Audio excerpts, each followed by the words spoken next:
Muchas gracias, muy bienvenidos a todos los amigos anestesiólogos de Bolivia y Latinoamérica a este nuevo encuentro de LASRA en Conexión. Muchísimas gracias a LASRA Internacional por haber abierto el espacio a LASRA Bolivia y poder hacernos cargo de este LASRA en Conexión del mes de octubre. Para empezar, quisiera rendir un homenaje muy grande a todos los anestesiólogos de Latinoamérica y Europa, y Estados Unidos, y Asia, y África, y donde nos estén viendo, porque hoy es nuestro día, hoy es el día en el que recordamos que los anestesiólogos somos un cuerpo impresionante de servicio para los demás. No existe una especialidad más completa, creo, que la nuestra. Y lo más interesante es que seguramente cada uno de ustedes está haciendo historia aún en el país en el que estén. Quiero rendir un sentido homenaje a todos los anestesiólogos que están en nuestro continente y más allá de nuestras fronteras en este 16 de octubre. Muchas felicidades. En segundo lugar, quiero hacer un homenaje a todos los anestesiólogos que han perdido la vida en Latinoamérica, Europa, África, América del Norte, Asia, sirviendo a la gente en la pandemia del coronavirus. Nuestras condolencias a las familias y un sentido homenaje a aquellos que han dado su vida como verdaderos héroes. A continuación, quiero dar la bienvenida a nuestros tres panelistas del día de hoy. Agradecer primeramente al doctor Carlos Salazar. Muy bienvenido, Carlos. Gracias por darnos tu tiempo. Sabemos que allá en España es la medianoche y mañana hay trabajo. Muchísimas gracias por darnos lo que tú sabes, las cosas que tú puedes dar a tus amigos de Latinoamérica. Bienvenido a LASRA en Conexión. En segundo lugar, quiero dar la bienvenida a Mario Fajardo. Mario, un gran amigo, un gran maestro. Bienvenido también a LASRA en Conexión. Te estamos viendo con mucho interés acá y también a ti agradecer el poder trasnochar, porque también en España, igual que Carlos, estás dándonos de tu tiempo para hacer una de las cosas que más te gusta y es enseñar. Y también al doctor Alejandro Corujo, un gran maestro de la anestesia en Latinoamérica, con muchísima experiencia en el tema que vamos a abordar el día de hoy. Amigo de todos nosotros aquí en LASRA Internacional. Alejandro, muy bienvenido. Es un gusto tenerte, aunque sea virtualmente aquí en las alturas de La Paz. El gusto es mío. Muchas gracias a ustedes, a Bolivia y a LASRA. Muy bienvenidos. Entonces, el programa es el siguiente. Muchas gracias. A por unos minutos con el doctor Carlos Salazar. A continuación, el doctor Mario Fajardo y para terminar la sección, el doctor Alejandro Corujo. Para luego continuar con preguntas y algún tiempo de conversación. Muchísimas gracias nuevamente. Gracias a todos los presentes. Ya podamos estar en conexión con YouTube Live y bienvenidos a LASRA Latinoamérica, LASRA en Conexión, mes de octubre, Día del Anestesiólogo Mundial. Doctor Salazar, el tiempo es suyo, podemos empezar. Bienvenido. Pues nada, un saludo breve. Muchas gracias por la invitación y es un placer estar en contacto con los compañeros de diferentes países en América, de donde yo soy, donde yo nací, soy colombiano. A ver, lo mío va a ser breve y muy sencillo, porque es una cosa muy práctica. No sé si pongo ya la charla y hago la pantalla en reproducir. Ya puedes empezar con la charla, Carlos. Gracias. Venga, perfecto. A ver, el tema, primero, gracias LASRA, gracias Johan, un gusto saludarlos a todos, los que estoy viendo y los que están de audientes que no alcanzo a ver en la pantalla. A ver, el tema es un tema es muy práctico y es fácil. Es la denervación de la cadera en fractura no operable en un paciente que no se puede operar, pero que tiene una fractura y que hay que hacer algo para que no le duela. Y que al mismo tiempo sirve en tratamiento del dolor. Esto se retroalimenta. De hecho, lo que usamos en quirófano para denervar la cadera viene de tratamiento del dolor inicialmente. A ver, la fractura de cadera en paciente mayor tiene una alta mortalidad.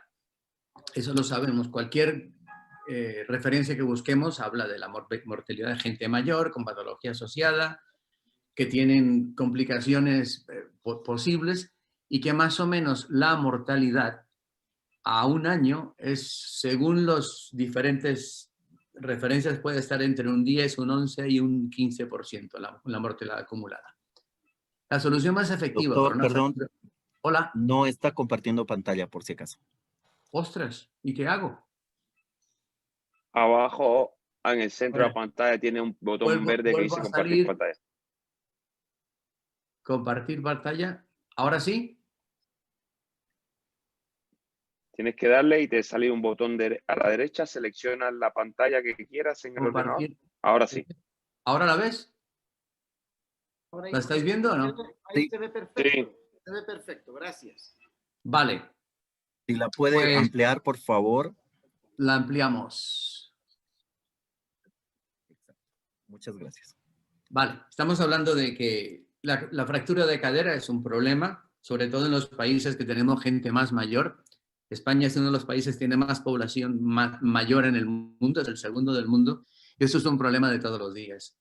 Y además se asocia a alta mortalidad. Cualquier referencia que busquemos nos va a hablar de las complicaciones de los pacientes mayores que tienen una fractura y que facilita que sean más lábiles. La solución más efectiva de una fractura de cadera es la cirugía. Si la mortalidad acumulada de los pacientes operados de fractura de cadera es más o menos entre un 11 y un 25%, según las cifras que se tomen, cuando la solución no es quirúrgica, esto se multiplica por 6. Es decir, los pacientes no operados que pasan el año de vida son excepcionales, porque tienen mucha comorbilidad asociada. Pero hay casos de fractura de cadera que no se pueden operar porque tienen patología asociada tan severa que no permiten el estrés de una cirugía. Llamémosles un ASA 4+. Y estos ASA 4+, pues, son cada vez más frecuentes en nuestro medio. Gente de 80 y tantos años que tiene hipertensión pulmonar severa, doble lesión valvular, una fracción de eyección de un 28, 30, 25%, insuficiencia renal, insuficiencia hepática, pero que van tirando. Y a ellos hay que ofrecerles una salida que no es quirúrgica porque si se operan, la mortalidad es altísima. La mortalidad de los pacientes que se operan con siendo ASA 4+, es como los pacientes que no se operan de los que son ASA 2 o ASA 3. Es decir, ninguno sobrevive a más de 3-4 meses. La alternativa sería anular el dolor. Pero la opción más frecuente, que son los opioides, produce depresión, delirio, hipoventilación, mala ingesta de alimentos porque están muy dormidos, mala hidratación. Entonces, la idea es buscar algo que les permita, aunque no estén operados, no tener dolor para poderlos movilizar.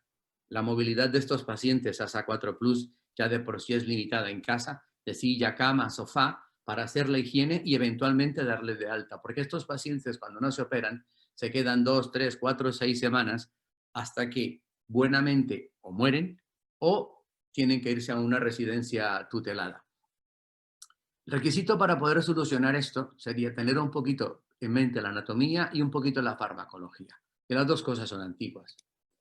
La anatomía, para ir agilizando la anatomía, la parte anteromedial de la cadera, la cara anterior, está inervado en el 100% de las veces por el nervio femoral, amarillo aquí, y por el nervio obturador, rojo aquí. Siempre están. Ahora, este nervio femoral y este nervio obturador dan ramas precoces antes del ligamento inguinal, por encima de él, que llegan ya a inervar la cadera. Y al mismo tiempo, cuando pasan el ligamento, inervan con sus propias ramas la cadera y algunos también, hay ramas tardías. Es decir, en ramas proximales, la mitad de la inervación femoral de la cadera es precoz y viene de ramas ya dadas por el nervio femoral por encima del ligamento inguinal.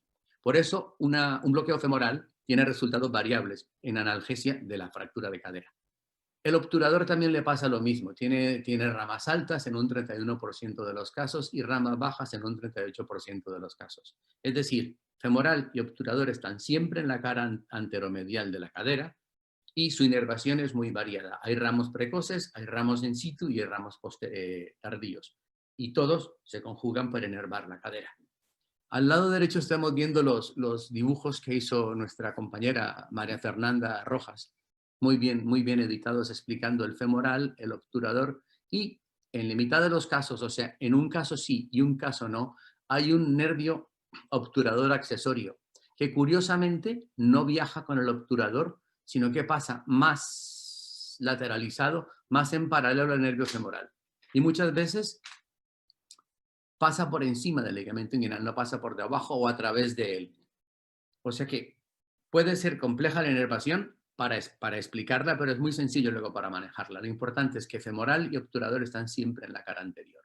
Mientras que en la cara posterior, la inervación de la cadera depende del nervio ciático, mediante ramos propios que está dando y mediante ramos terminales de los nervios que van para el cuadrado femoral, del nervio glúteo superior y a veces de los nervios que van para el obturador interno y para el geminado inferior. Esto viene a ser la misma guía que teníamos aquí, pero tenemos la disección, esto es del artículo de Short, del grupo de Penn, de Regional de hace un par de años. Aquí está, en esta disección está la cadera, cubierta por el pectíneo aquí en este sitio, está la cadera, perdón, por el iliopsoas, y aquí vemos ramas precoces y ramas in situ, y ramas precoces in situ del femoral que van para la articulación. Es decir, hay muchas ramas del femoral, tanto antes como después del ligamento inguinal, que van a darle sensibilidad a esta cadera. El obturador también hace lo mismo. El obturador sale por el foramen obturador, en rojo, y va a inervar los músculos que le toquen, los aductores, pero dan ramas sensitivas también para la cadera. Lo que pasa es que en uno de cada dos pacientes, en el 50%, hay un obturador accesorio que viene más acompañando al femoral que al obturador en sí y que también participa en esta inervación. No importa que sea compleja, porque el comportamiento final del bloqueo es muy sencillo. Y la parte posterior, como mencionábamos, depende del nervio ciático, que da ramas directamente pequeñitas. Delante de este nervio ciático está la articulación de la cadera y las ramas sensitivas para la parte posterior, y también el nervio glúteo superior y los nervios que van para el obturador interno, el geminado inferior y el cuadrado femoral dan ramitas terminales que también van a la parte posterior de la cadera. Pero una de las cosas que uno se ha dado cuenta cuando hace bloqueos para analgesia de la cadera es que si uno maneja el femoral y el obturador, las ramas terminales, no el bloqueo del tronco que se encuentra al lado del ligamento inguinal, sino las ramas terminales, uno conseguía una analgesia de un 80%. Es decir, bloqueando estos dos, cuando están llegando sus ramas terminales sensitivas del femoral y del obturador a la cadera, se consigue una analgesia muy buena, y donde el ciático participa poco. Esa era una observación clínica que comentábamos con Mario alguna vez. Yo le decía, denervando la cadera, con manejar estos dos componentes anteriores, se consigue una analgesia muy buena, como si el ciático participara menos. Y resulta que sí es así. Este trabajo, que es de una revista que está en internet abierta, PLOS ONE, que es muy interesante, hacen un estudio histológico e inmunohistológico de las fibras sensitivas dolorosas que tiene la articulación de la cadera. Entonces, aquí vemos diferentes tonos de grises, entre más oscuro a más claro. Entre más oscuro sea el color, hay más terminaciones sensitivas que llevan dolor de la cadera. Y entre más claro, hay menos terminaciones sensitivas. Según este trabajo, que es con inmunohistoquímica, que es muy preciso, la parte sensitiva de la cadera, de la articulación y la cápsula articular es mucho más dependiente de femoral y obturador, ramas sensitivas de femoral y obturador, que de ciático. El ciático participa para un grado menor. No implica que para trabajos finos con radiofrecuencia tengamos que ir a buscar cada una de las ramas específicas, como está en este libro de Dellon, que es muy reciente, que es muy interesante, porque es de inervación con radiofrecuencia o con criolesión de la cadera. Pero yendo a las cosas sencillas que nos pueden servir a nosotros, tengamos esto en cuenta. La parte femoroobturadora es mucho más lleva mucho más terminaciones sensitivas dolorosas que la parte ciática, tanto como que un 80% contra un 20%, más o menos por observación clínica. ¿Qué pasa? Que cuando no hay forma de un paciente con dolor de cadera, ya sea por dolor crónico, oncológico o no oncológico, que no sean quirúrgicos, o si hay una fractura, que con medicación a dosis adecuadas, sin que tenga efectos secundarios severos, no se consigue, pues hay que proceder a alguna cosa que puede ser de inervación química, radiofrecuencia o cosas similares físicas, como dicen estos trabajos. Lo más interesante es que la misma Asociación Americana del Dolor lo mantiene y lo sostiene desde hace 20 años, y estos dos trabajos, esto de compañeros nuestros que están en Norteamérica y este del grupo de Chang, nos dejan ver cómo tanto para lesiones neoplásicas como para lesiones no neoplásicas que no tienen solución quirúrgica puede servir. Para hacerlo breve, porque esto es el cómo. Vamos al grupo de Penn. El grupo de Penn describe cómo llegar a las ramas sensitivas terminales del nervio femoral que llegan a la cara anterior de la cadera. Y él publicó esto hace 2 años y ha publicado un par de trabajos después, en los años siguientes, donde decía, vamos a utilizar como referencia el ilion, la espina ilíaca inferior anterior y la eminencia iliopectinia, que hacen como una pequeña depresión que está alojando el tendón del iliopsoas, para llegar y depositar anestésico debajo de este tendón, cosa que las fibras terminales sensitivas que van a ir a la cadera en este sentido, en este sitio, van a quedar bloqueadas. Y esta es una foto de la inyección. Y esto que tengo aquí es cómo se coloca la sonda convex para poder ver toda la estructura. Más adelante dijeron, pero el componente obturador también participa. Y en este caso se pone exactamente al contrario. En eje largo del cuello, de la cabeza del fémur, se ubica primero la cabeza del fémur y la diáfisis, y luego se medializa para ver el borde interno de esta cabeza y de esa diáfisis. Aquí estamos en la posición 1 y aquí estamos en la posición 2 inyectando. Es decir, si yo infiltro las ramas terminales del femoral que vienen aquí y las ramas terminales del obturador que vienen aquí, estoy consiguiendo dar analgesia en un 80% del dolor de esa articulación. Para hacerlo breve, esto es un paciente de hoy, los vídeos están recién hechos, no están editados, pero espero que sean útiles. Esto que tengo aquí pintado es el ligamento inguinal, y por debajo del ligamento inguinal voy desplazando el transductor hasta que veo, por un lado, la espina ilíaca inferior anterior y la eminencia iliopectinia. Y esto que tengo aquí, evidentemente, es el tendón del iliopsoas. Tendría que venir de fuera hacia adentro para ponerme por aquí. Sin embargo, si yo me desplazo unos milímetros hacia abajo, unos cuantos, 2 o 3 milímetros hacia abajo, hacia abajo en este sentido, la pestaña que me está tapando del ilion, la cabeza del fémur me la deja aparecer. Es decir, aquí tengo pestaña de acetábulo y aquí tengo comienzo de la cabeza. Y en este sitio estoy viendo que esta persona mayor, con mucha patología, que tiene una fractura basicervical, que no se puede operar, le vamos a hacer analgesia para que la persona se pueda sentar, la puedan mover en la cama, le puedan hacer higiene y pueda irse a su casa con la fractura, pero sin dolor, para mantener la vida que tiene, que es sedentaria, con movimiento o a sofá e higiene, mientras que su vida se resuelve. Aquí estoy viendo el acetábulo que tapa la cabeza del fémur, bajo un poco, veo la cabeza y estoy viendo la fractura, ¿vale? ¿Qué hacemos? Pues entonces entro en eje largo y vamos a rodar el vídeo.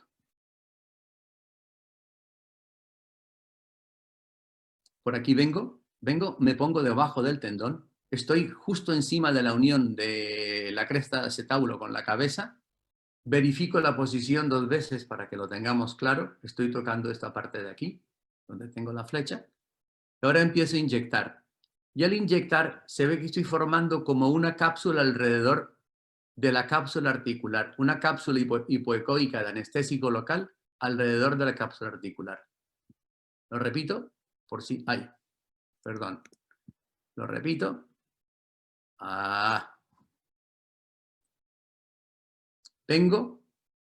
Me pongo en la cara anterior, siempre en transverso.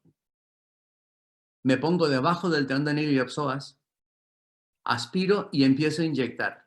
Aquí estoy corroborándole al residente que estamos bien puestos. Empezamos a inyectar y ahora veremos cómo se forma una corona hipoecoica alrededor. Eso lo que está haciendo es bloquear todas las ramas sensitivas terminales que llegan del nervio femoral a esa cápsula articular. Y luego, vamos al siguiente, hago lo contrario con el obturador. Me pongo en el eje largo del fémur. Esta es la cabeza, esta es la fractura base cervical. Aquí queda lo que sería algo equivalente en vecindades del trocánter y la diáfisis. Esta es la fractura de la paciente. Y me desplazo ligeramente medial para poder mantengo esto, lo muevo y mantengo esto en sitio, cosa que me pongo en el borde medial de la cabeza y controlo la diáfisis para saber que aquí está la fractura. Y vengo, avanzo, me pongo por debajo, rozo la articulación y empiezo a inyectar. Y se forma también una segunda capa de líquido hipoecoico alrededor, ¿qué es esto? Alrededor de la articulación. De manera tal que hemos hecho esto de aquí y esto de aquí. Hemos hecho esto de aquí. No me he puesto aquí, me he puesto en este sitio y hemos hecho esto de aquí. Cogemos todo lo que es femoral, terminal, ramas sensitivas finales para la cadera y ramas terminales sensitivas del obturador y le damos analgesia. Esta señora se pudo sentar después de esto. Se fue sentada en silla a su habitación y en 2 o 3 días le damos de alta si está estable. Es el cambio de un paciente que es ASA 4 con plus, que no es operable, y le denervas. ¿Con qué lo he hecho? Lo he hecho con fenol al 6%. En la parte femoral uso de 8 a 10, 12 mililitros y en la parte del obturador uso de 2, 3, 4, 5 mililitros. ¿Qué hago? Cojo fenol al 12%, media cantidad, cojo 6, 7 mililitros y pongo 7 mililitros de levobupi al 0,125. Y con esos 15 mililitros inyecto. Según la cantidad, como vea que se difunde, uso 10, 12, hasta 15 entre los dos. La ventaja del fenol es que solamente se lesiona las fibras C sensitivas y algunas fibras A delta. Pero las fibras motoras y la fibra de propiocepción quedan sin alterar. Es una neurólisis química selectiva de las fibras sensitivas. Y esto era para hablar de la denervación. Y era para recordarnos que estamos en el Día Mundial de la Anestesia, como bien dijo el doctor Maldonado. Esta era una parte de la que me pidieron. Espero no haberme explayado mucho. La otra parte que me pidieron, era que hablara un poco de lo que hicimos con otros pacientes de fractura que sí eran operables. Entonces, esto es de otra presentación, lo dejo así, para poder mover las diapositivas.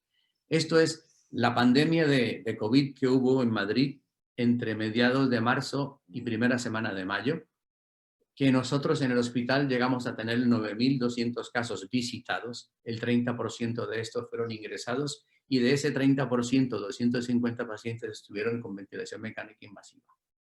¿Vale? Lo que me interesa de esto es que tuvimos 11 casos de pacientes con fractura de cadera que tenían síntomas de COVID. Síntomas moderados, tenían hipoxemia, tenían disnea, leve a moderada, con soporte ventilatorio no invasivo. Los que hicieron compromiso severo del COVID tuvieron una mortalidad del 45%,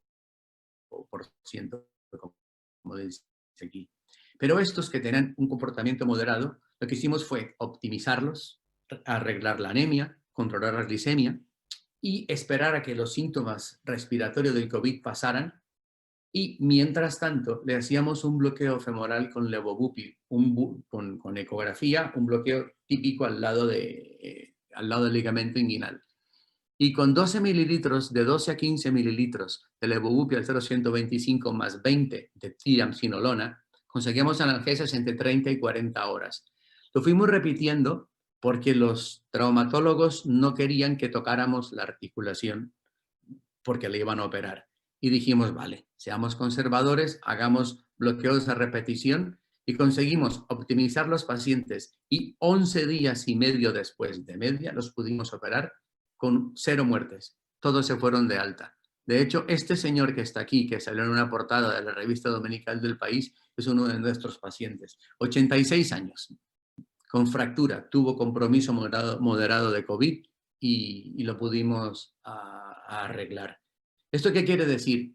Que tan importante como ser precoces en la cirugía de la fractura de cadera, hay que ser muy buenos en preoptimizar el paciente y que en casos específicos como el COVID, que tiene un comportamiento respiratorio que era moderado en ellos, se pudo mantener el paciente sin dolor, despierto, hidratándose bien, comiendo bien, hasta que pudo ser operado. Y nos fue bastante bien, no tuvimos ningún problema. Importante crear un equipo y no morirnos de webinar. Eso es todo lo que tenía que decir yo.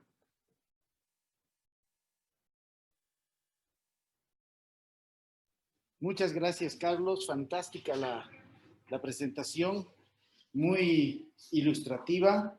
Y bueno, ahora nos toca continuar en LASRA en Conexión. Y pues vamos a continuar con Mario Fajardo, con el tema Más que PEN. Bienvenido, Mario, y muchas gracias nuevamente por estar con nosotros. Adelante.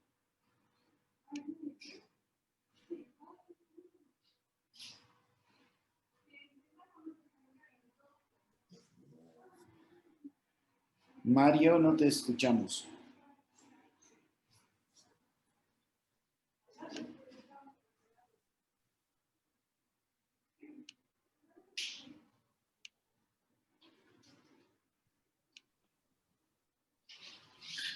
Mario, ¿estás? ¿Me oyes ahora? Ahora sí. Ahora sí. Ahora sí. Muchas gracias, Mario. Adelante. Nada, muchísimas gracias por hacerme la invitación a esto y compartir este panel con mi gran amigo Carlos Salazar y Alejandro Corujo. Este tema salió de un día hablando con unas residentes que tuvimos en el hospital rotando y dijimos, "Bueno, vamos a ver qué sale más que PEN, qué hay más que el PEN al lado del bloqueo PEN". Entonces, nos fuimos, estando en México hace 2 años, haciendo una disección de cadáveres. Cuando salió el bloqueo PEN, le hice el bloqueo y se lo mandé, ¿no? Porque había cosas que en su paper no me quedaban claras y no me quedaba claro cómo difundía la solución inyectada alrededor de la cápsula articular. Entonces, este fue el bloqueo, este fue el bloqueo que hicimos nosotros con un cadáver, a ver hasta dónde iba, y vemos que la solución de anestésico local con azul de metileno, 10 mililitros, rodeaba toda la cápsula articular. Y tenía una difusión hacia arriba, hacia medial. ¿Y qué hicimos aquí en Madrid? Pues hicimos lo mismo. Digo, bueno, vamos a coger 10 cadáveres y vamos a ver la difusión que tiene el bloqueo PEN, porque a veces se va medial, a veces no se va medial, no sabemos si está por debajo del tendón del psoas, pero qué estructura tengo. Entonces, aquí a la izquierda tengo una imagen de uno de los primeros cadáveres, que es muy bonita, donde se ve el fémur, se ve los dos ligamentos, el pubo femoral y el iliofemoral, y el músculo psoas, y incluso el receso inferior de la cápsula. Aquí hay una cosa que en muchos pacientes hay una conexión entre el músculo psoas y la cápsula directamente, porque los ligamentos están desgastados. Y como los ligamentos están desgastados, el psoas está pegadito a la cápsula articular. Y lo que pasa lo mismo que en el hombro. Estos se parecen a los ligamentos glenumeral superior y medio. Fijad que la cadera es como la articulación del escapo y del húmero. Entonces, eso es uno de los factores que a nosotros nos impresiona, que puede contribuir a la difusión de la solución inyectada. Entonces, afortunadamente tuvimos cadáveres que tenían prótesis y eso nos dio la pista, ¿no? Y que además viene con algo muy parecido a lo que ha hablado Carlos, que son pacientes que están operados, pero estos son pacientes que después de la cirugía pueden presentar dolor crónico. Entonces, los resultados pueden ser variables en función del volumen y en función del tipo de prótesis. Aquí hemos usado entre 5 y 20 mililitros de solución y mirar cómo difunde. Hay una cosa curiosa, realmente en los cadáveres, cuando estaba disecando hace como un año y pico, vi el obturador accesorio, no lo había visto en mi vida. Y son unas ramitas muy finitas. De hecho, le pregunté al catedrático, oye, ¿qué te parece esto? Y dice, Mario, son ramitas que a veces están ahí y no lo habíamos visto. Entonces, con esta infusión que se va hacia medial y hacia arriba, prácticamente lo puedes conseguir bloquear. Mirad aquí. Si ven en la escopia de la derecha, la solución se va por el borde medial del psoas.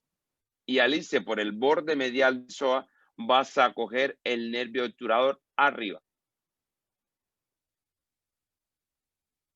Este es otro, como la prótesis está todo desarticulado, una de las cosas que hace es meterse, se va hacia arriba, pero también se va por detrás de la prótesis. Eso es bueno porque probablemente ahí están algunos mecanorreceptores, aunque ya está todo destrozado por la prótesis. Y esto también nos puede hacer pensar que si no hay una buena difusión o tenemos un resultado diferente, es por esto, porque al estar todo el componente articular artefactado, nuestra difusión va a ser muchísimo menor, va a ser diferente. Esta es otra, esto es un clavo, y mirar que con la misma técnica, los mismos mililitros, la misma infusión, hay una difusión diferente, pero siempre se nos va hacia medial. Y aquí igual, aquí la solución se va por debajo del psoas, incluso llega al trocánter menor. Entonces, mirando estas cosas, nos preguntábamos muchas veces por qué siempre los cirujanos achacan a que hemos metido la aguja que hay debilidad. Y bueno, pueden tener razón, yo no se lo suelo dar mucho, pero algo pueden tener y algo tiene que ver con esto. ¿Verdad? Que hay pacientes que tienen sarcopenia, que la flexión y extensión de la cadera le puede hacer que haya una neuropraxia del femoral o que haya alteración del ligamento flexor de la cadera y pensemos que esa puede ser. Pero la causa probablemente anatómica está aquí. Esto es un nervio femoral real. No es el nervio femoral que pintan en el néctar. Entonces, todas esas arborizaciones que tiene el nervio femoral, no las vemos. Y el nervio femoral, por encima del ligamento inguinal, da muchísimas ramas para el iliopsoas. Da muchísimas ramitas. Bueno, muchísimas, da unas cuantas ramitas para el iliopsoas. Y esta puede ser una de las causas por qué puede haber una alteración en la movilización de la cadera en estos pacientes. Es verdad que no te lo explica que sea mucho tiempo, pero si pones corticoides como el trigón o puede haber algo de fenolisis, puede. Lo hemos visto poco, pero puede haber alguna de las alteraciones en la inervación del psoas. Mira, esta es otro cadáver que hicimos ese día. Ese día nos dieron como 4 o 5 cadáveres que iban a desechar y teníamos nosotros que correr. Por eso la disección no es tan linda. Pero mirad las ramas, a ver si cojo el lápiz. No. Mirad las ramas, todas las ramitas que van al iliopsoas, esas ramitas que van hacia abajo van a inervar el psoas. Entonces, por eso es que es la difusión. Y eso es lo mismo que pasa cuando hacemos un bloqueo femoral, que hay una difusión hacia arriba, aún estando infrainguinal. Esta es la respuesta anatómica por la cual se puede producir más debilidad muscular. De hecho, hay alguna carta al editor que habla, oye, he tenido un PEN y tenemos déficit motor. Esto es lo que pasa. Pero hablando con Alejandro hace unos días, me hablaba del dolor en la parte lateral de la cadera. En el libro de Thomas Clark también habla de la inervación de esta zona. Y usamos el PEN para el dolor agudo, usamos el PEN para poder sentar al paciente, pero la cadera duele después de operar bastante poco. Lo que más se queja al paciente es de la cirugía en la cara lateral o posterior del muslo. Todo depende de dónde se haga la cirugía,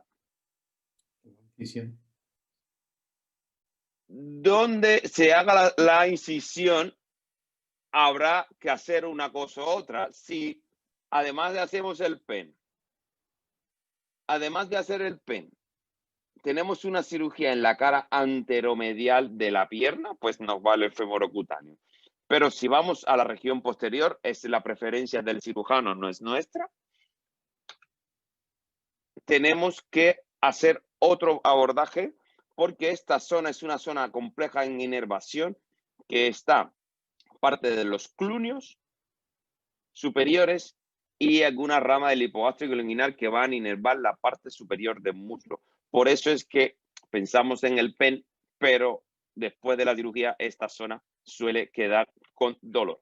Aquí hay una representación, este es un libro que publicado en 1922, donde hacían esas infiltraciones de campo para la analgesia de las ramas superiores de los clúneos y todas las ramas que van a ir a la parte posterior posterolateral del muslo. Ah, perdón, no sé por qué se me ha ido aquí. 2 segundos, 2 segundos. 2 segundos.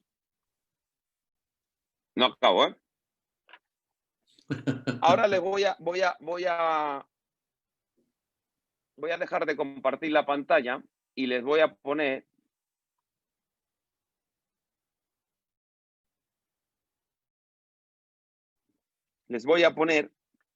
qué pasa arriba en la cadera. Porque tenemos que utilizar la anatomía de todo lo que hay peripen para hacer este bloqueo o más bloqueos.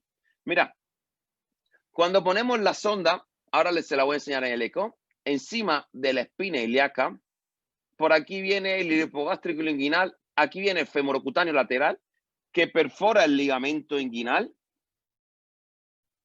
Aquí tenemos psoas, que si hacemos un bloqueo del psoas suprainguinal, vamos a bloquear muchísimas más ramas. Esto sobre todo si vamos a hacer una cirugía de cadera con abordajes periféricos. Bloqueo femoral, bloqueo obturador, bloqueo ciático.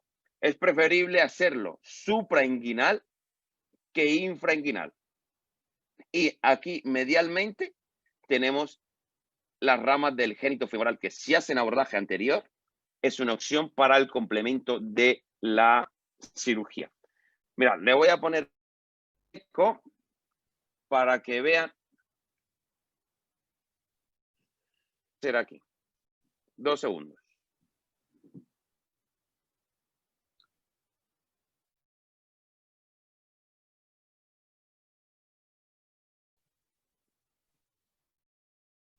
El eco tiene un retraso de 1 segundo.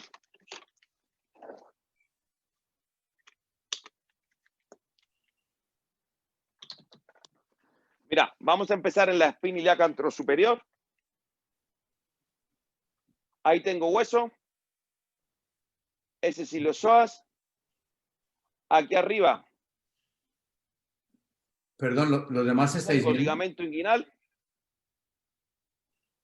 Mario, no se está viendo, ¿eh?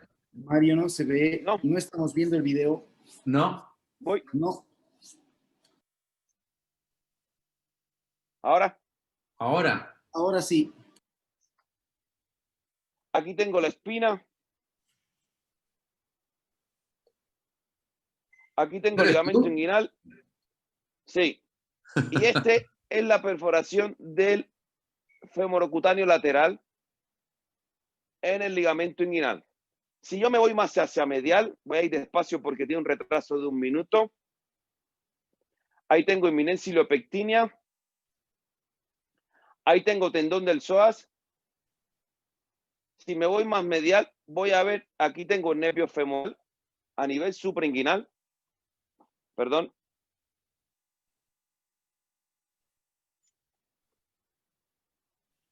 Aquí está el nervio femoral a nivel suprainguinal.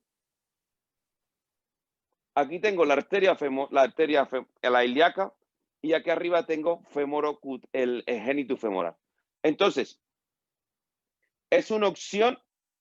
Yo creo que hay que aprovechar todo lo que nos da la ecografía para movernos alrededor de lo que tenemos. Por eso fue que el artículo que vamos a mandar se llama Más que PEN, porque no solamente está aquí el PEN, hay más cosas que se relacionan con la cadera, sobre todo el femorocutáneo lateral y el nervio femoral. Y el procedimiento que hace Alejandro Corujo solamente es desplazarte por encima de la cresta hacia atrás y ahí tienes la analgesia de las ramas que van a inervar la región glútea. Entonces yo creo que con esto ya hemos acabado la charla. Ha sido cortito. No hace falta muchísimo más para entender este bloqueo. Es un bloqueo sencillo, realmente altamente eficaz, sobre todo en estos que no queremos operar o cuando vas a hacer una fenolisis, cuando quieres poner toxina botulínica para dolor crónico. Y solamente darle las gracias por habernos escuchado. Muchas gracias, querido Mario. Gracias por la conferencia. Doctor Molina, por favor. Buenas noches. Yo tengo el placer y el honor en realidad de presentar a un gran profesor, un gran anestesiólogo, el doctor Alejandro Corujo, amigo nuestro, paz presidente del ASRA Internacional, que nos honra con su presencia virtualmente, aunque sea en la altura. Entonces voy a dejar al profesor con la conferencia. Por favor, doctor Corujo.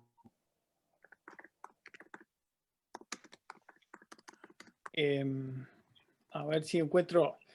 Gracias a ustedes por las palabras. La verdad que no tenían por qué. Yo encantado de estar con ustedes. A ver si encuentro mi.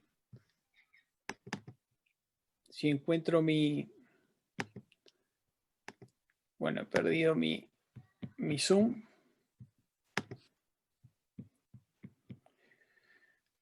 Quise compartir pantalla y no lo encuentro.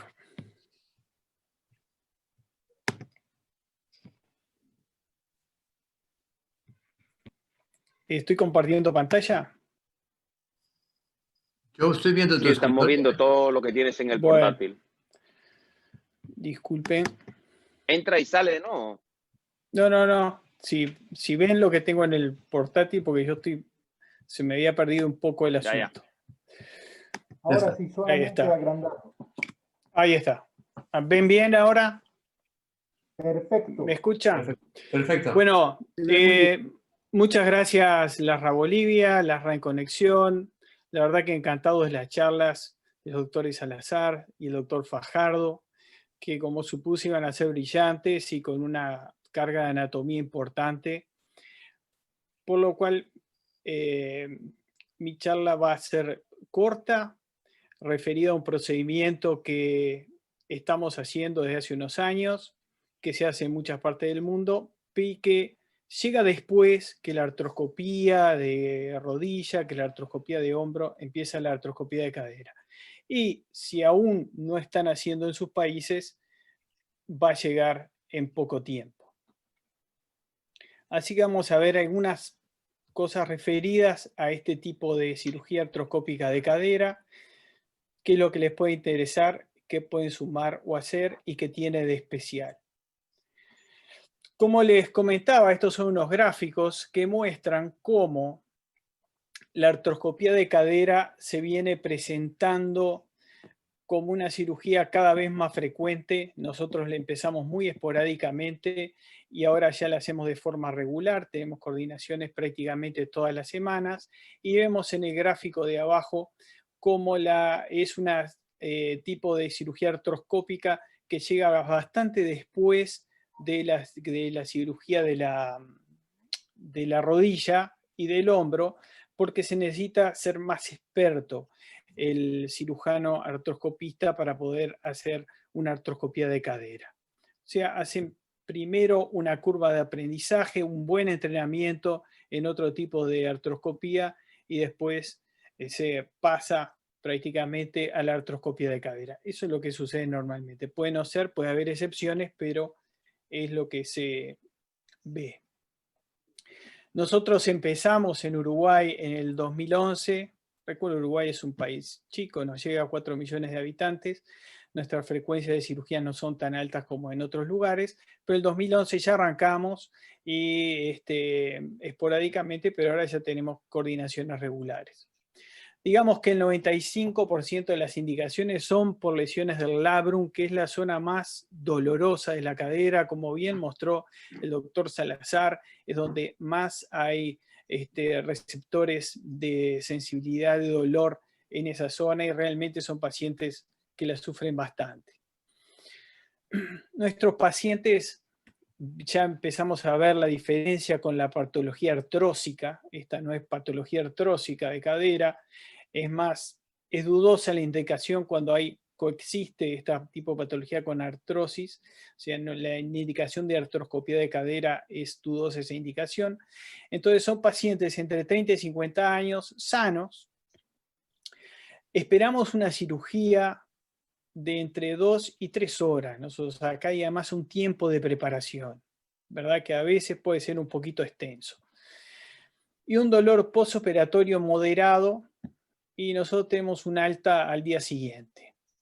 Estos números se condicen con los de otros lugares, como los que hace unos años en un estudio publicado en la revista chilena, la doctora Guerra y colaboradores, donde está Miranda, donde está Marcia Corbeto, donde está Fernando Alterman, amigos muy queridos, donde el perfil de pacientes es similar al que les estoy mostrando ahora, y ellos también buscaron cuáles eran las mejores técnicas adecuadas para este procedimiento y llegaron a la conclusión que la espinal con un bloqueo del plexo lumbar era con lo mejor.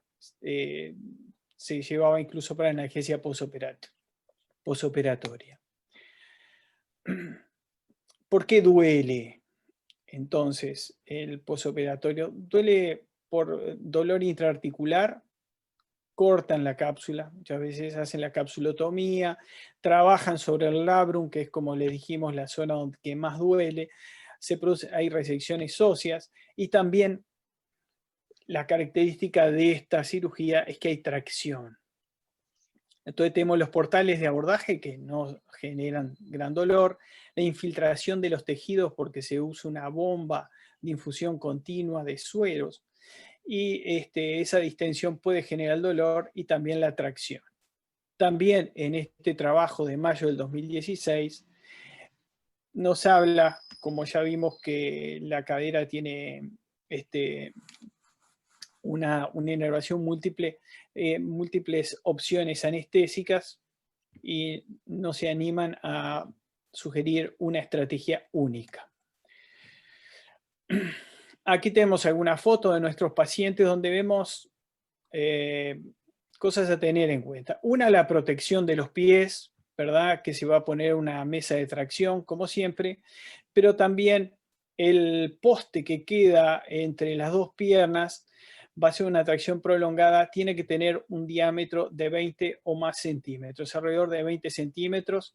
No puede haber una tracción con lo que normalmente ponemos en los pacientes en estas mesas de tracción, por ejemplo, para hacer un puncher, para hacer otro tipo de cirugía, ¿verdad? En esta mesa maquet. Porque un diámetro menor al que está a 15 centímetros está más relacionado a alguna de las complicaciones que tiene esta cirugía, que es la neuropraxia de algunos nervios. Aquí tenemos los portales por donde entra el artroscopio y está marcado con una flecha el portal anterior, donde si ustedes prestan atención, en ese portal bien podemos dar el artroscopio y lesionar el nervio femorocutáneo, una lección directa. En la foto de abajo a la derecha estamos de espalda, pero estamos con el cirujano aprovechando que tenemos el ecógrafo en sala para mapear el femorocutáneo y tratar de esquivarlo en el abordaje, no llevárselo puesto, ¿verdad? Lo podemos mirar con el ecógrafo, marcarlo y así entrar quizá con mayor seguridad. En cuanto a la estrategia anestésica, son varios puntos, siempre con la seguridad como primer elemento. Necesitamos anestesia, necesitamos relajación para hacer una buena tracción. Necesitamos confort, un bienestar y una sedación para el paciente que va a estar un buen tiempo en camilla de tracción. Y también debemos planificar la analgesia en un plan de bienestar posoperatorio. ¿Qué es lo que hacemos nosotros? Le hacemos una sedación al paciente, como harán todos, antes de proceder a hacerle los bloqueos regionales o las técnicas regionales. Hacemos una raquianestesia, una técnica subaracnoidea, entre 8, 10 o 12 miligramos, depende de dónde entremos. Como ustedes ven, nosotros todas las anestesias neuroaxiales, sean fáciles, sean difíciles, sean muy difíciles o muy fáciles, los hacemos también con guía ecográfica de rutina. Con bupivacaína isobárica, después le hacemos un plexo lumbar, es el que hacemos en las artroscopías de cadera. Hacemos la técnica como la hace el doctor Moreno, pero entramos como si fuéramos a entrar para un QL, lo único que seguimos hasta el psoas, inyectamos ahí. Y como recién lo nombró Mario, hacemos el bloqueo de las ramas cutáneo-laterales del nervio iliohipogástrico, porque en esta cirugía prolongada también, si la anestesia raquídea baja en su nivel, estamos cubiertos por el bloqueo de estas ramas que van a dar la inervación de las estructuras superficiales de la piel, de la cadera, del trocánter, entre el trocánter y la cresta ilíaca. Nosotros ponemos el transductor transversal, ahí se ve bien la sombra que corresponde a la cresta ilíaca, y le voy a pasar el video y monitoreamos cómo el anestésico local cubre ese sector, pero además migra e invade las partes de la pared abdominal. Y en la foto que está a su derecha es el territorio que queda cubierto por esta infiltración. Es de destacar que es muy fácil de hacer sin ecografía, simplemente palpando la cresta, entrando, tocando el hueso, retirando un poquito e infiltrándolo, y este es el resultado que se ve como en este paciente que está ahí en la foto al lado a la derecha de la ecografía. Esa infiltración fue hecha sin ecografía. Y seguimos conduciendo esta cirugía con sedación y con controles. ¿Cuáles son los controles? La monitorización habitual no invasiva, la temperatura, Pero también aprovechamos que tenemos el ecógrafo y entonces empezamos a integrar técnicas que son para otras cosas, las empezamos a integrar en la monitorización de la cirugía. Hacemos parte del EcoFast y monitorizamos el espacio hepato-renal o espleno-renal durante la cirugía a intervalos de 1 hora, hora y media, ¿verdad? Y ahora les voy a explicar por qué.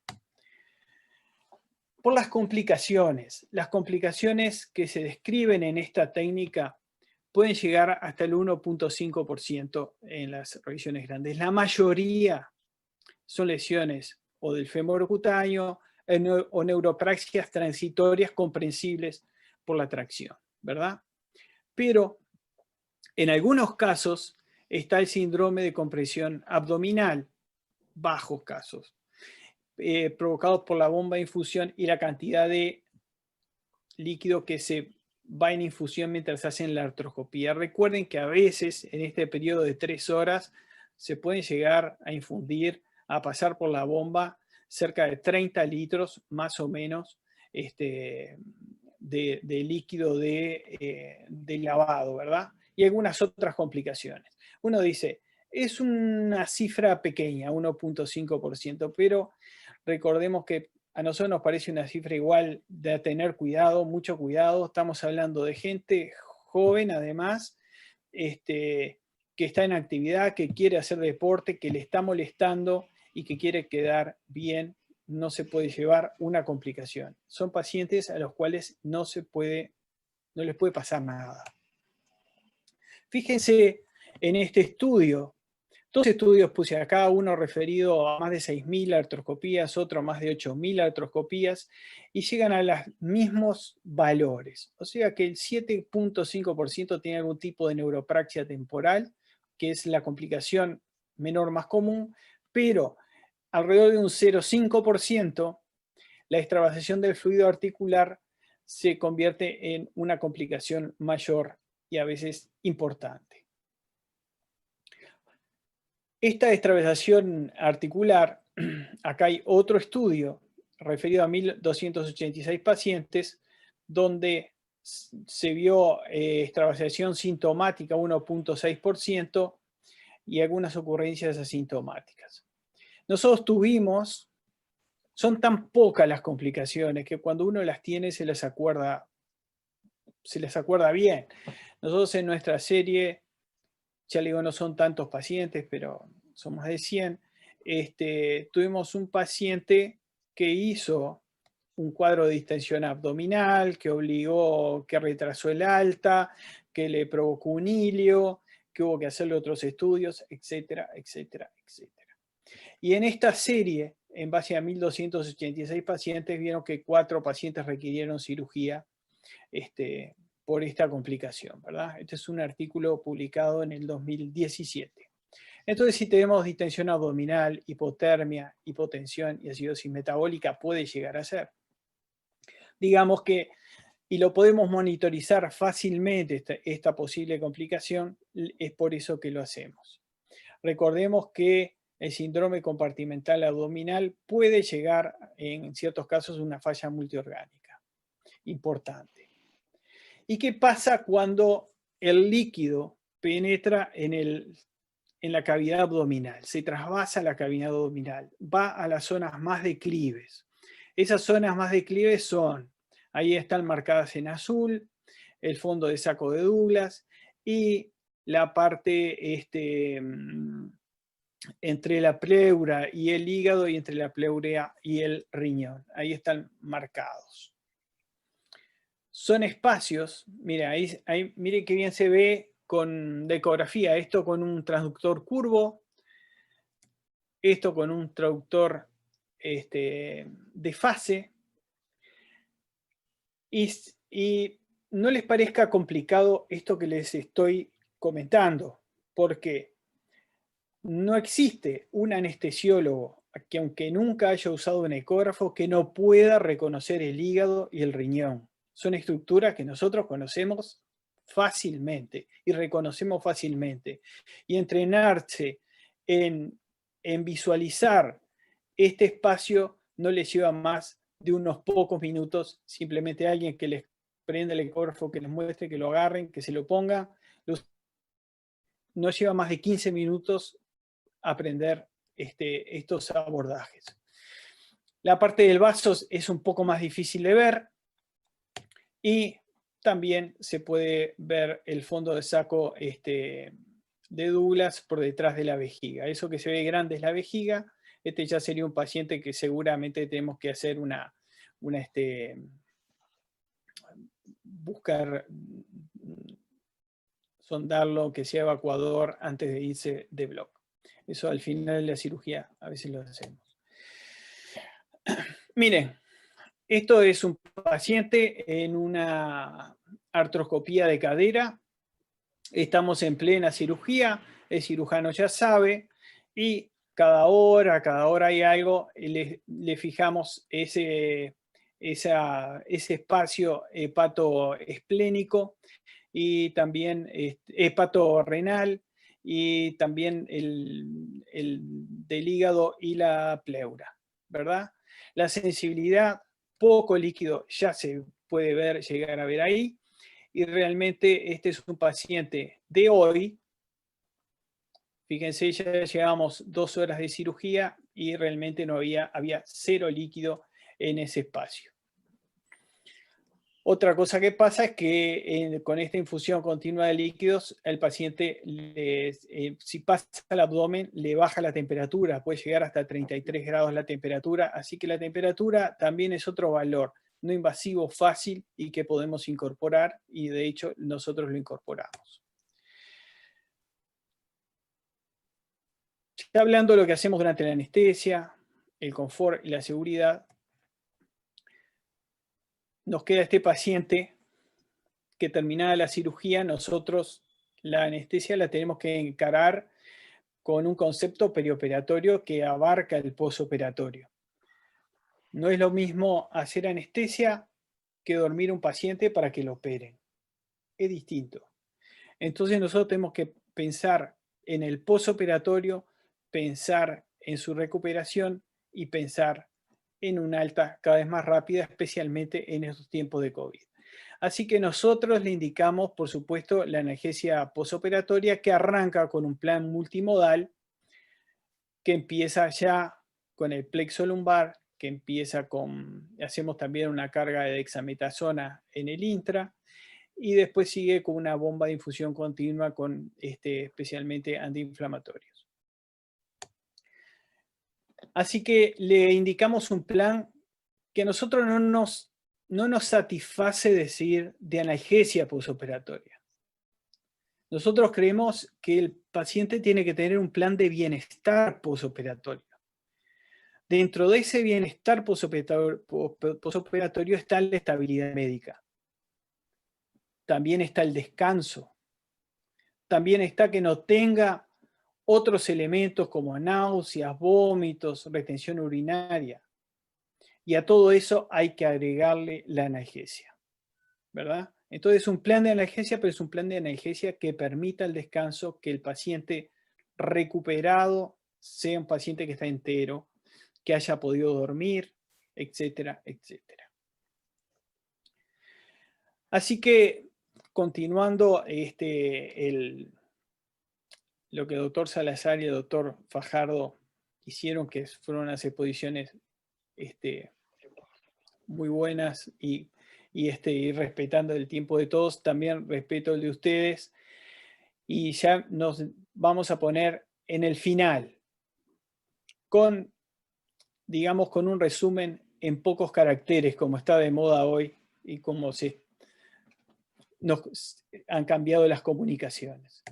Recordemos que esta cirugía tiene crecimiento de la indicación y si aún no la hacen, se van a enfrentar a la necesidad de hacerla, que son pacientes de entre 30 y 50 años, ASA 1 y ASA 2, que es una cirugía entre 2 y 3 horas, donde la posición y la tracción hay que tenerla en cuenta, que se usa una bomba de infusión que es nuestro fantasma ahí atrás, que puede dar un síndrome de compresión abdominal, que necesitamos monitorizar nosotros aconsejamos poner la temperatura y la distensión abdominal y que incluir algunos elementos del EcoFast no está de más ponerlo, de hecho nosotros lo hacemos.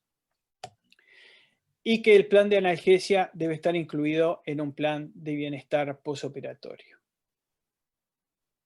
Muchísimas gracias. Es todo.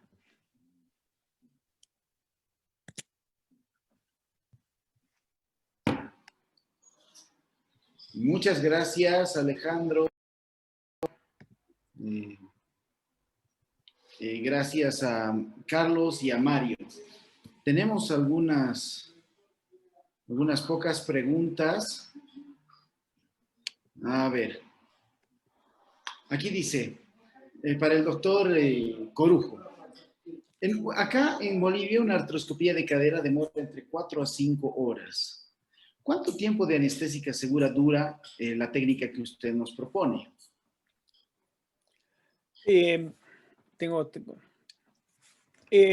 Esta técnica que les estoy proponiendo, 3 horas le da seguro anestesia. Pero además tiene dos seguros, vamos a decir, de tiempo. Uno, que como ustedes vieron, le hice un plexo lumbar con Bupi el 0375, ¿tá? Que también es anestésico y da una anestesia prolongada, no da solo analgesia, ¿verdad? Y a su vez le hice la infiltración de las ramas cutáneo laterales del hilo hipogástrico. De hecho, este paciente que hicimos hoy, hubo algunas complicaciones con el material, hubo que esperar más de 1 hora con la anestesia hecha y pudimos terminar la cirugía sin ningún problema. Pero 3 horas y media seguro le da. Más de eso, no hemos tenido cirugías más largas que eso. Además, el paciente está sedado. O sea, es lo que hacemos de rutina. ¿Me escucharon? ¿Sí? Perfectamente, muchas gracias. Bien. Tengo otra pregunta. ¿Podrían repetir la técnica del bloqueo para el dolor en el glúteo? Rama cutánea, dice el doctor. ¿Tú decís las ramas cutáneo laterales del hilo inguinal? Seguramente se refiere a eso. Bueno, es una técnica muy fácil. En realidad es muy fácil. Porque lo único que hay que hacer es reparar el borde, la cresta ilíaca, tomar contacto de la aguja con la cresta ilíaca, con el hueso, retira apenas e inyecta, ¿verdad? En la parte media de la cresta ilíaca. Es una técnica a ciegas, pero también la puedo hacer bajo ecografía y tiene un control de la difusión del anestésico local. No sirve hacer una infiltración en los planos subcutáneos. La infiltración es profunda porque el anestésico local a su vez asciende, difunde entre los músculos de la pared abdominal y se logra un buen bloqueo. Gracias, Alejandro. Aquí hay otra pregunta, vamos a ver. No. Yo tengo una pregunta para Mario que solamente quisiera que nos aclare. Mario, ¿qué diferencias reales y sustanciales hay entre estudiar un tejido cadavérico y un tejido vivo? ¿Es 100% fiable ver la difusión de la tinción en un cadáver o crees que hay un margen de error, sobre todo en este tipo de técnicas nuevas que estamos viendo hoy?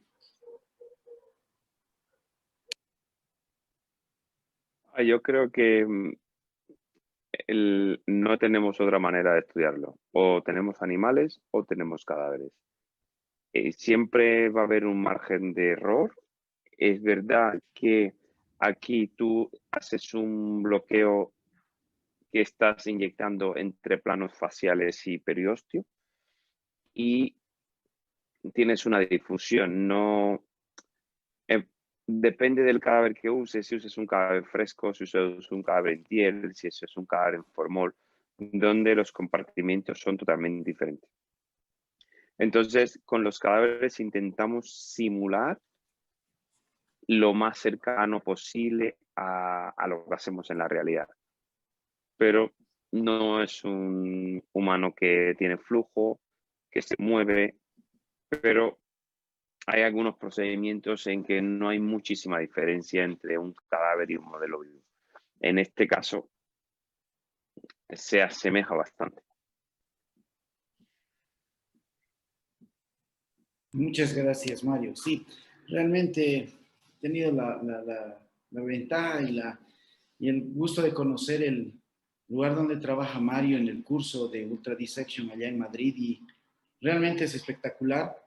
Es una cosa de otro mundo estar ahí y concuerdo con Mario que no tenemos otra alternativa para hacerlo, aunque hay mucha gente que a veces bueno, en realidad sí hay diferencias, ¿no? Como ha dicho Mario, pero gracias a todas estas técnicas que se están desarrollando, podemos nosotros conocer y abarcar un poco más, recordando que la anatomía es la base de la anestesia regional siempre.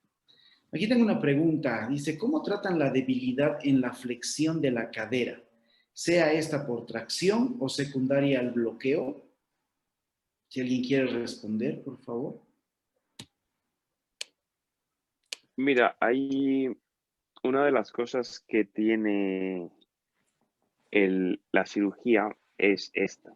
Y si tú demuestras que tienes una neuropraxia, lo que hay que hacer es estimulación eléctrica. Hay que hacer estimulación eléctrica. Nosotros no tenemos aparatos para hacerlo, lo tienen los fisioterapeutas. Y hay corrientes en función del daño neurológico. Hay usas unos en dosis 5 más o menos minutos, pero ese pasemos a que por la gracia del recupero. Lo mismo diferente del músculo, lo escaneas, ves que es un músculo que está con poco tejido muscular y más tejido conectivo. Lo que tenemos que hacer es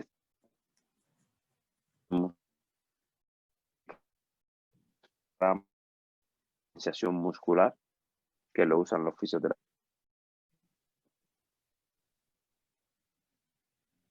Muchas gracias. Hola, hola.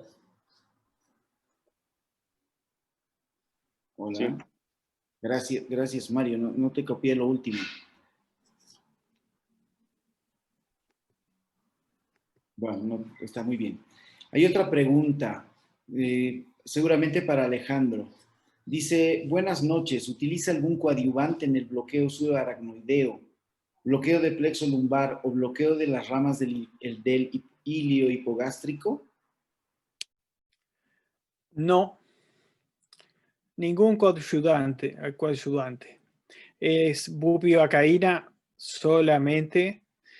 Nosotros no usamos prácticamente el fentanil asociado a la bupivacaína en la raqui.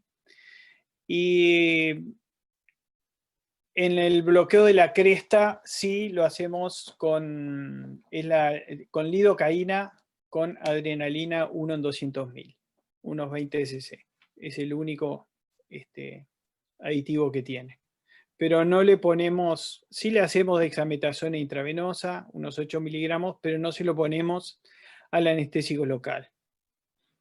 Y en la raqui no usamos puro la bupivacaína. Carlos, quizás perdón, Alejandro, continúa. No, y el plexo lumbar también. Es solo la bupivacaína. Muchas gracias. Carlos o Mario, ¿tienen algún Conceptos sobre coadyuvantes en este tipo de bloqueos. Mira, en los pacientes que tenían COVID, que teníamos que repetirles el bloqueo femoral, que tuvieron de media de espera 11 días, lo que hacíamos es, si tú pones levobupivacaína, por ejemplo, a 0,125 sin dexametasona, la dexa duplica la duración, tanto del bloqueo motor que haya como del bloqueo sensitivo. Y si le pones triamcinolona, 20 miligramos, lo triplica. Es la experiencia que tenemos Mario y yo, que estamos trabajando mucho con corticoides. Me imagino que tiene que ver el efecto de coadyuvante del corticoide, tiene que ver porque son bloqueantes leves del mismo canal de sodio voltaje dependiente que bloquean severamente los anestésicos locales. Es decir, tienen un discreto efecto anestésico local que hace que se prolongue más. Y los dos son particulados. La dexametasona es microparticulado, partículas de 7 micras, pero partículas que duran y entonces tardan más en deshacerse y prolongan el efecto. Y la triamcinolona son particulados más grandes, no son macroparticulados, pero son partículas más grandes y que tardan más en deshacerse y por eso dura el efecto de 30 a 40 horas. Pero las uso con frecuencia. Por ejemplo, Claro. en el programa de ambulatorio de hombro, estamos haciendo los interescalénicos siempre con 20 de triamcinolona y tenemos 30, 35, casi 40 horas de analgesia. Claro. Es excelente lo que está diciendo Carlos, porque no hay que pensar, lo más difícil de contestar una pregunta es ¿qué se le pone a un bloqueo de anestésico local o de coadyuvante? Porque ahí surgen una cantidad de ítems sobre lo que uno elabora la estrategia. O sea, ¿cuánto bloqueo motor y sensitivo precisamos? ¿Cuándo este paciente va a fisioterapia? ¿Es para analgesia? ¿Es para analgesia prolongada o necesitamos moverlo dentro de 5 horas? ¿Verdad? Entonces cambia lo que uno le está administrando a este paciente. En estos casos, nosotros las concentraciones incluso de los bloqueos para los otros tipos de cirugía, artrósica, lo que fuera, los relacionamos al momento que el paciente va a tener la fisioterapia. O sea, el paciente tiene que descansar, no tiene que tener dolor, tiene que tener analgesia, pero cuando la fisioterapia lo va a asistir, el paciente tiene que tener fuerza muscular. Entonces, hay centros que tendrán fisioterapia 4 veces por día, otros 3 y otro 1. Pero si usted tiene fisioterapia en la mañana y le inyecta bupivacaína al 0,375 a un paciente en la tarde, al otro día cuando va a la fisioterapia a atender a ese paciente no va a tener debilidad muscular. ¿Verdad? Entonces no le puede inyectar a ese paciente en la tarde bupivacaína al 0,375, le pondrá el 0,2 o hará otra cosa. Y a su vez, si el paciente de la mañana usted le pone bupivacaína al 0,2, ese paciente a la noche posiblemente ya no tenga bloqueo. Entonces hay que ajustar las dosis de anestésico local de acuerdo a lo que a la estrategia del posoperatorio prácticamente, no solo a la cirugía. Y lo que tú decías de los coadyuvantes, lo planteaste muy bien. Justamente para ese dolor, ese paciente fracturado que va a permanecer internado, que no se puede operar, lógicamente hay que hacerle para que dure todo lo que pueda. Ese paciente no va a caminar, ese paciente no lo van a mover. Pero es de las preguntas que acepta 1000 respuestas, me parece. Gracias, Alejandro. Y continuando con un poco con lo que hablan de que estamos hablando de bloqueo motor, de Perú nos pregunta la doctora Bernal si al realizar el bloqueo del plexo lumbar, podemos hacer alguna técnica para no tener demasiado bloqueo motor. Entiendo que disminuir la concentración sería una de ellas, pero lo que pasa es que los traumatólogos buscan el bloqueo, la movilización precoz, específicamente sobre plexo lumbar, Alejandro. Lo que puede hacer primero, depende de qué cirugía va a ser, pero la forma más fácil de bajar la incidencia de bloqueo motor es bajar la concentración de anestésico local. Si quiere, yo en estos casos, este paciente se opera en la tarde, mañana de la mañana lo van a movilizar, es una cirugía prolongada, yo necesito que esté calmado y que si esa cirugía se prolonga, en el caso de la artroscopia de cadera, este paciente siga con una anestesia suficiente. Ya, muchas gracias. Y aquí de Bolivia, gracias por las presentaciones magníficas. Y la pregunta es quizás más para Carlos o para Mario, si sería útil la radiofrecuencia para cirugías de cadera a manera de analgesia posoperatoria o para mejorar la rehabilitación. Esa es la pregunta del millón.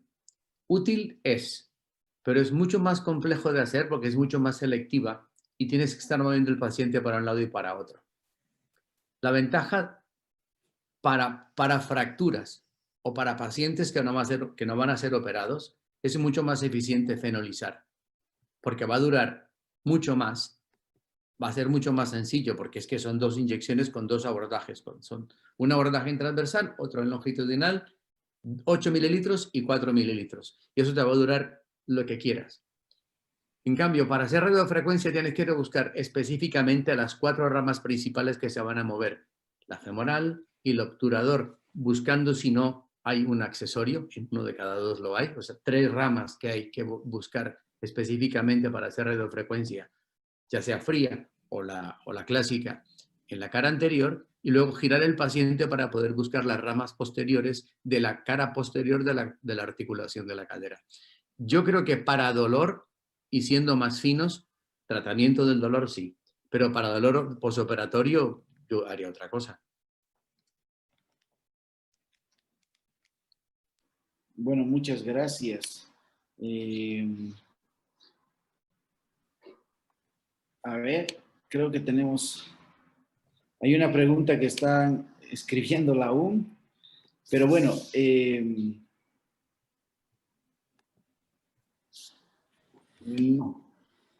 mi pregunta es, y ahí quedó. Johan, Bueno, Mario, Johan, una cosa. Mario, Aló. escúchame. Mira, 2 cosas. Uno de la analgesia posoperatoria, una opción es la morfina intraoral a dosis bajitas. Claro. Eso te da una analgesia buena en 24 horas y es verdad que no te ayuda si se prolonga la cirugía, pero para el posoperatorio es una opción correcta. Y en cuanto a la radiofrecuencia para el dolor agudo, la radiofrecuencia se puede hacer antes de la cirugía, pero siempre pensamos en radiología. Nunca pensé en que tenemos que tratar nervios van a inervar la cadera para esta musculatura que va a paciente y le hacemos radiofrecuencia de el psoas o del plexo lumbosacro. Estimulamos pectíneo, estimulamos psoas, estimulamos nervio ciático para la rama del cuadrado. Previo a la cirugía, eso nos va a neuromodular el dolor, el paciente se va a recuperar mucho mejor. Si eso lo hacemos 21 días o un mes antes de la cirugía electiva, no fractura, probablemente los resultados puedan ser diferentes. Esto no se ha hecho todavía, pero es un tratamiento funcional.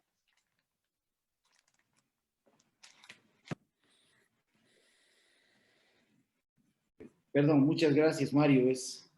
Realmente las opciones se van abriendo, ¿no es cierto? Estamos empezando a vivir otras realidades en la anestesia regional. Alejandro, mostrar el EcoFast en el transoperatorio para vigilar, por ejemplo, la extravasación de líquido es una cosa muy interesante y que realmente todos los que tengamos un ecógrafo cerca, pues lo podemos hacer de manera sencilla y gracias por esos conceptos. Carlos, hay una pregunta, en realidad la diste en la charla, pero dice, en una denervación de estas caderas que son inoperables por fractura, ¿cuánto es el volumen y cómo utilizas el fenol? Si puedes repetirlo, por favor. Si utilizas alguna Mira, aguja... la preparación es, el fenol viene en ampollas de 10 mililitros al 12%. Estéril, claro está. Entonces, yo hago una mezcla a partes iguales. Cargo 16 mililitros, 8 de fenol al 12% y 8 de levobupi al 0,125. Y lo reparto en 2 jeringas. Hago el abordaje primero de la cara anterior, la parte femoral, y luego hago el abordaje del componente medial de la cadera, que es obturador dependiente. Al primero le pongo entre 6, 7, 8 mililitros, viendo cómo, por ecografía directa, cómo se distribuye el volumen inyectado. Y luego a la parte obturadora le pongo 4 o 5 mililitros, pero son a partes iguales. El fenol queda al 6%, pero si lo quiere bajar, incluso al 3%, el fenol también funciona como denervador de fibra C. Cuando se usa alcohol, porque no hay fenol, hay que tener en cuenta que el fenol es anestésico local de por sí, escuece poco y pronto duerme también, porque antes de denervar, duerme la fibra C y hay menos dolor. El alcohol no. Entonces, cuando uno usa alcohol exactamente preparado igual, alcohol absoluto, 8 mililitros, y levobupi al 0,125, 8 mililitros, cuando uno empieza a inyectar, empieza muy lentamente, para que la levobupi tenga tiempo de actuar, cosa que esos 3 primeros mililitros los pones muy lento para que se duerma el lecho donde estás inyectando y el alcohol escueza menos. Si inyecta rápido, escuece más, duele, porque el alcohol no es anestésico local como si es el fenol, pero los dos denervan. La única cosa es, sé más prudente, ve más despacio, mientras que la levobupi de la mezcla hace el efecto para que el resto no produzca escozor, no queme. Muchas gracias, Carlos. Y una última pregunta. Si has utilizado fenol en dolor crónico de cadera, pregunta el doctor Reutemann. Sí, lo he usado y va muy bien. Tengo un paciente de 84 años que no es operable y que no puede caminar por el dolor. Y le hicimos hace 2 meses. Le habían hecho antes radiofrecuencia de la articulación. Bajaba el dolor en un 30%, pero le duraba un mes y medio y volvió a tener dolor incapacitante. Decidimos hacer el plan B, que era fenolizar la cadera con la mezcla que acabo de describir. Lleva 2 meses sin dolor en la cadera que hemos hecho y está ya diciendo cuándo me hacen el otro lado. Está caminando con muletas, pero está caminando que no había caminado hace mucho tiempo. Sí, es muy útil. Es más, yo creo que en países con menos medios económicos, que tenemos población más pobre, la fenolización es muy barata, es muy efectiva y evita el gasto que produce la radiofrecuencia. Tienes mucha razón, Carlos. Y bueno, creo que hemos llegado al final de nuestro LASRA en conexión. Latinoamérica agradece a nuestros 3 expositores latinoamericanos en diferentes lugares del mundo. Muchísimas gracias. Ha sido un placer. Para nosotros ha sido un placer escuchar cosas nuevas, cosas interesantes, cosas muy útiles, muy prácticas.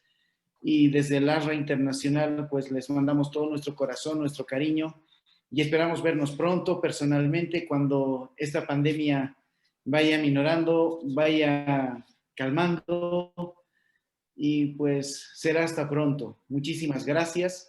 En virtual ahora en España es la 1:30 de la mañana, pero vaya que se esforzaron mucho. Mario, muchísimas gracias. Carlos, muchas gracias. Alejandro, esta es su casa. Bolivia es su casa. Y corazón con ustedes. Muchas gracias. Gracias a ustedes, a todos los que nos acompañaron. Muchísimas Alejandro, gracias. Un placer conocerte, no te conocía.